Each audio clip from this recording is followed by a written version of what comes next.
கடந்த 30 ஆண்டு காலமாக விஜயின் ரசிகனாக அவரது திரைப்படங்களை ரசித்து வந்த தம்மாள் இனி பெரிய திரையில் விஜயை பார்க்க முடியாது என்ற மனக்குறையால் ஜனநாயகன் படம் பார்த்தபோது அழுதுவிட்டதாக அமைச்சர் சம்பத்குமார் விளக்கம் அளித்துள்ளார்.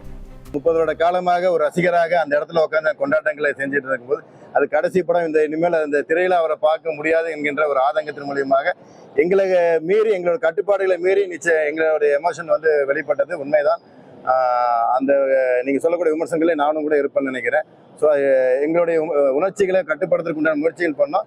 அதை தாண்டி சில இடத்துல வந்தது. இது எந்த ஒரு அரசியலாக்க வேண்டிய அவசியம் தமிழக வெற்றி கழகத்துக்கும் இல்லை, தமிழக வெற்றி கழகத்தில் இருக்கக்கூடிய எந்த அமைச்சர்களுக்கும் இல்லை அப்படிங்கிறத தெரிவிச்சுக்கிறேன். இது அரசியலாக நாங்கள் எந்த இடத்துல செய்ய வேண்டிய அவசியம் இல்லைன்னு தெரிவிச்சுக்கிறோம்.